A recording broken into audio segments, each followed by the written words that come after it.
খাঁচার ভিতর অচিন পাখি কেমনে আসে যায়। খাঁচার ভিতর অচিন পাখি কেমনে আসে যায়। তারে ধরতে পারলে মনো বেড়ি, ধরতে পারলে মনো বেড়ি দিতাম পাখির পায় কেমনে আসে যায়। খাঁচার ভিতর অচিন পাখি কেমনে আসে যায়। এটা কিন্তু সত্যি, এই যে লালনের গান, এটা নিয়ে আলাদা করে অতটা মানে যেভাবে রবীন্দ্রনাথের গান নিয়ে কাজ হলো, যেভাবে নজরুলের গান নিয়ে কাজ হলো, সেভাবে লালন কিন্তু ফোক গানের একটা অঙ্গ হয়ে রয়ে গেলেন। এটা কেন হলো বলো তো? ওখানে কিন্তু খুব আলাদা করে লালনের গান নিয়ে কাজ হয়। আমাদের এরকম ফরিদা পারভিন বলে একজন আর্টিস্ট আছে, খুব ভালো লালন গীতি গায়, খুব ভালো গান। তারপরে না মিতা বোধহয় মিতা হক বলে একজন, তিনি রবীন্দ্রসঙ্গীত গান। আরেকজন শিল্পী, আমি ওই আরশিনগর, বাড়ির পাশে আরশিনগর, ওই গানটা আমি একটা ছবিতে ব্যবহার করলাম, সেটার জন্য আমি খুঁজছিলাম। তারপরে আনুষাকে একবার আমি ফোন করলাম, আনুষা কি ভালো গায়, ওর কি সুন্দর একটা, ওর আবার একটা অন্য, কিন্তু সেটা তো তুমিও, আমার তো মনে হয় যে রুনা লায়লা না হলে বোধহয় আনুষা হতো না। তাই কেন? হ্যাঁ, মানে এই যে ফোক গানকে অলমোস্ট একটা ইন্টারন্যাশনাল প্ল্যাটফর্মে নিয়ে আসা এবং আনঅ্যাপোলজেটিক্যালি সেই গানটা গাওয়া। যেরকম প্রথম আমার যে এখানে অ্যালবামটা বেরোয় 70s যখন, 74-এ আমি প্রথম এসেছিলাম এখানে গান গাইতে এলে।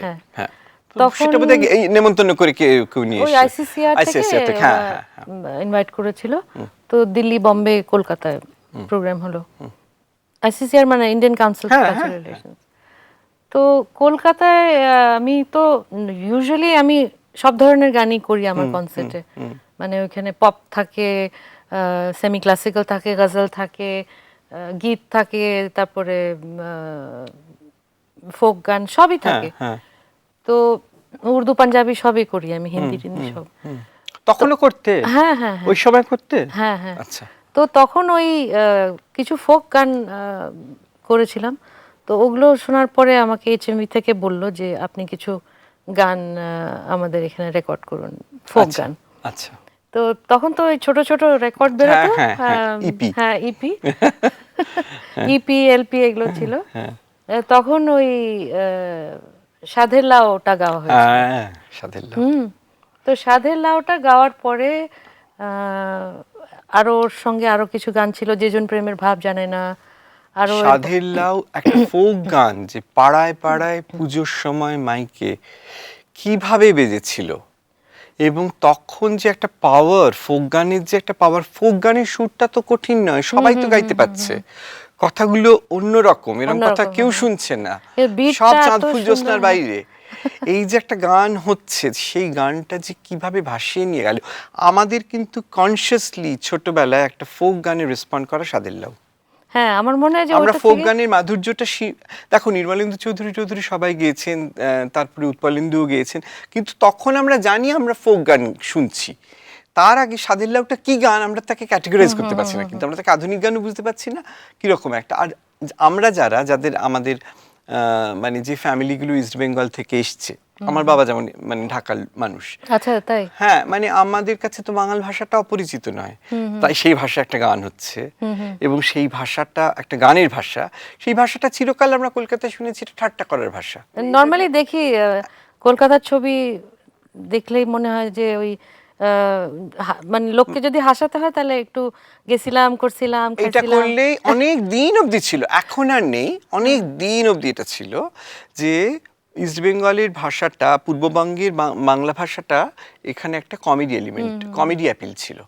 কিন্তু এখানকার মানুষ যে কত ভুল উচ্চারণ করেন, তারা যে নাবো বলে, নামুকে ওঠা নামাকে ওঠা নাবা বলেন, তাহলে কেউ পাত্তা দেয়নি।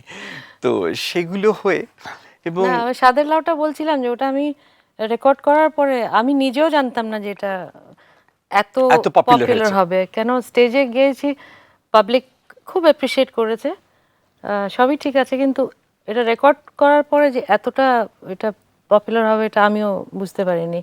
তো রিলিজ হওয়ার পরে তো শুনলাম যে খুব সেল হচ্ছে, খুব সেল হচ্ছে, খুব সেল হচ্ছে। এটা কোন সালে গো? এটা প্রবাবলি 75-6 এরকম হবে, আমার ঠিক খেয়াল নেই, 5 হবে বোধহয় সম্ভবত। তো এনিওয়ে রিলিজ হয়েছে, বিক্রি হচ্ছে, খুব শুনছি, খুব ভালো, লোকে খুব পছন্দ করছে। তারপরে মাস দুয়েক পরে আবার আমি কলকাতায় এসেছি অন্য একটা কাজে। তো মজার ঘটনা হচ্ছে যে এয়ারপোর্টে আমার পাসপোর্ট দিয়েছি ইমিগ্রেশন অফিসারকে, তো উনি তাকান নেই আমার দিকে, পাসপোর্টটা নিয়ে পাতা উল্টোচ্ছেন, উল্টে দেখে হঠাৎ করে নামটা দেখে না এরকম, আচ্ছা। হ্যাঁ, তারপরে ছবিটা দেখলো, দেখে আমার দিকে তাকিয়ে এইভাবে তাকাচ্ছে, পাসপোর্টের সঙ্গে মেলাচ্ছে, তারপর আমাকে বলছে, দিদি আপনি সেই সাদের লাউ না? তো আমি এসে আমি বললাম যে দাদা সেই আমি সাদের লাউ যে কি? আমি সাদের লাউ আমি গেয়েছি, আমি সাদের লাউ না। সাদের লাউ নই। তো এটা একটা খুব মানে মজার ঘটনা, তাতেই বুঝলাম যে কতটা বেশি মানে এটা, হ্যাঁ, মানে যে কোনো মানুষ এখন হ্যাঁ, আমাকে ওইটা দিয়ে, ওই গানটা দিয়ে হ্যাঁ। চিনছে। কিন্তু তুমি তার আগে যে তুমি বলে এখানে গান গাইতে এসছো, তার আগে তুমি যখন বাংলাদেশে বসে, তুমি তো ইস্ট পাকিস্তান অবস্থায় গান গাইতে। আমি তো অ্যাকচুয়ালি পাকিস্তানে, ওয়েস্ট পাকিস্তানেই ছিলাম। তুমি তো আমি বেশ- ওখানেই হ্যাঁ, বড় হ্যাঁ, হয়েছি, আমার হয়েছো। বাবা সিভিল সার্ভেন্ট ছিলেন, ওনার পোস্টিং ওখানে ছিল। প্রথমে আমরা মুলতানে ছিলাম, মুলতান থেকে পোস্টিং হয়ে করাচিতে আচ্ছা। আব্বার পোস্টিং হলো, তো ওখানেই, ও তোমার পুরো গজল এই হ্যাঁ, ট্রেনিংটা সব পুরো ওখানে। ক্লাসিক্যালটা ওখানে, সব ওখানে। ওখানে। আচ্ছা। তো আমার বড় বোন আর কি, দিনা। দিনা লেলা, ও গান শিখতো, আর আমার বেশি শখ ছিল নাচার। আচ্ছা।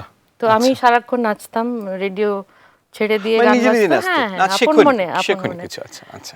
ছোটবেলা, একদম ছোট থেকে। তো আমার বোন শিখতো ক্লাসিক্যাল, তো আমি, ও যেটা শিখতো আমি কিন্তু ওই ঘুরতে ঘুরতে ওগুলো, ওগুলো হ্যাঁ হ্যাঁ, ও ক্লাসিক্যাল শিখতো একদম। আচ্ছা।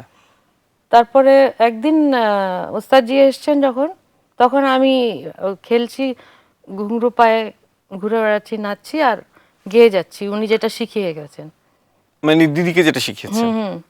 তো উনি এটা শুনে আমার মাকে বলছেন যে ও তো ভালো গাইবে, গলা এত ভালো, ব্রেন এত শার্প, যা যা শিখেছি সব এতটুকু মেয়ে, তখন কত 4-5 বছর বয়স, আচ্ছা।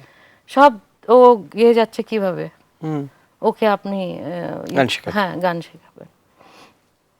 তো মা বললো ওর তো নাচার শখ, বলে নাচ টাচ হবে পরে, কিন্তু গানটা শেখান। তো আমি তো তখন অত পেশেন্সও নেই যে বসবো, বসে এতক্ষণ বসে এটা কি থাকা। করাচিতে? করাচিতে, হ্যাঁ। আচ্ছা। তো তারপরে আস্তে আস্তে একটু বসতাম, আবার পালিয়ে যেতাম, এরকম করে করে পরে মা আমাকে আবার একটা ইনস্টিটিউটে ভর্তি করলো, বুলবুল একাডেমি অফ ফাইন আচ্ছা, আর্টস। আচ্ছা। ওখানে আমি নাচ শিখেছি 4 আচ্ছা, বছর, আচ্ছা। বিভিন্ন কত্থক, কথাকলি, ভরতনাট্যম সবই এটা শিখেছি। কোথায়? করাচিতেই। করাচিতে এই নাচগুলো শেখানো হতো? মানে ভরতনাট্যম, হ্যাঁ হ্যাঁ, সব কথাকলি সব বিষয়ে সব। শেখানো হতো? আচ্ছা। এবং আচ্ছা। আমরা, আমাদের ওই একাডেমি থেকে আবার নিয়মিত অনুষ্ঠান হতো, আমরা আচ্ছা, আবার আচ্ছা। নাচতাম। ও মানে সেখানে কোনো ভারত বিরোধী কিছু ছিল না? না, না, না, এগুলো না। ভারতবর্ষের নাচ, এগুলো হবে টাবে না, না এরকম না কিছু না ছিল না, না? ওকে, ছিল না, ওকে, ছিল ওকে। না। তো এই আর কি, তারপরে তো নাচও শিখলাম, তারপর গানে বসে গেলাম, কিন্তু ফাঁকিবাজ ছিলাম আমি খুব, মানে খুব চুলবুলে ছটপটে, তো সারাক্ষণ মানে অতক্ষণ এক জায়গায় বসে বসে রেওয়াজ থাকা করার খুব ধৈর্যটা কষ্ট, কম। হ্যাঁ। আচ্ছা, আচ্ছা। তো তারপরেও তুমি মানে বাংলাদেশ ছিলে কবে? না তুমি কি পূর্ববঙ্গ অবস্থাতে এসছো? না সরি, না তুমি না, মানে ইস্ট পাকিস্তান অবস্থাতে 74-এ, এসছো? 74-এ ও মানে পরে স্বাধীনতার এসছো। পরে, হ্যাঁ। কিন্তু তখন তুমি তো তোমার স্কিলটা খালি মানে গজল বা না, উর্দু আমি গান তখন, এসবে। আমি তো যখন আমার তখন বয়স 11.5-12 হয়নি ঠিক, তখন একটা ছবিতে গান করলাম, আচ্ছা। পাকিস্তানি একটা ছবি, আচ্ছা, জুগনু, এটা পাকিস্তানি জুগনু। আচ্ছা, আচ্ছা। ওটা ছিল একটা ছেলের উপরে, বাচ্চা একটা 12 বছরের ছেলে গাইবে স্ক্রিনে, তার প্লেব্যাক। হ্যাঁ, তার প্লেব্যাকটা আমি করলাম। আচ্ছা। তো প্রথমে তো বাবা মা দিবে না একেবারে, না না না অসম্ভব। বিশেষ করে কিন্তু আমার কে খুঁজে বের করলেন মানে না অ্যাকচুয়ালি কি হয়েছিল যে আমাদের ওই একটা ইন্টার স্কুল মিউজিক কম্পিটিশন হয়েছিল, আচ্ছা। রেডিও আচ্ছা, আচ্ছা, আচ্ছা, আচ্ছা, আচ্ছা। অর্গানাইজ করেছিল করাচি আচ্ছা, রেডিও। আচ্ছা। তো সেখানে আমি আমার স্কুলকে Represent করেছি। রিপ্রেজেন্ট করেছিলাম এবং আই ওয়ান দ্য কম্পিটিশন। আচ্ছা, এরপরে ওদের কাছে নাম ছিল, this was when I was about 9 or so. Okay.